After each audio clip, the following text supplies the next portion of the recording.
ठरलं तर मगच्या आजच्या भागामध्ये आपण बघणार आहोत, प्रिया कल्पनाताई आणि प्रतापरावांना अश्विनच्या परस्पर प्रिया निर्णय घेते सांगते, मी आणि अश्विनही बिझनेस एक्सपोला येऊ का? तेव्हा कल्पनाताई हो चालेल, आपण सर्वजण मिळून जाऊ असा तन्वीला सांगतात. जेव्हा अश्विन घरी येतो हॉस्पिटलमधून तेव्हा तन्वी म्हणते की अश्विन आपण एक्सपोला जायचंय उद्या. तेव्हा अश्विन म्हणतो नाही, मला इमर्जन्सी आहे, मला नाही जमणार. तेव्हा तन्वी म्हणते अरे सांग ना कोणाला तरी, तुझ्या हॉस्पिटलमध्ये काय तू एकटा डॉक्टर आहेस का? बाकीचे असतील ना.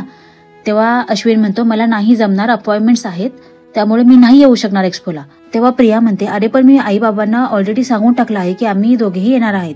तेव्हा अश्विन प्रियावर चिडतो की माझ्या परस्पर तू निर्णय का घेतलास म्हणून, आणि इथून पुढे माझ्या परस्पर अजिबात निर्णय घ्यायचा नाहीस, मी काही तुझ्यासारखा रिकामा नाही. अश्विन म्हणतो विसरू नकोस की आपण दोघं नवरा बायको आहोत, तुझ्या चांगलं लक्षात आहे ना, म्हणून तर माझ्यावर नवरेशाही गाजवत आहेस. अश्विन म्हणतो काही बडबडू नकोस.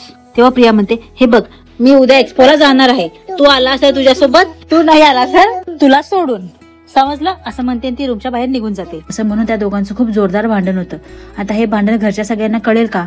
अश्विन एक्सपो मध्ये प्रिया सोबत जाईल का? हे जाणून घेण्यासाठी पाहता ठरलं तर मग. धन्यवाद.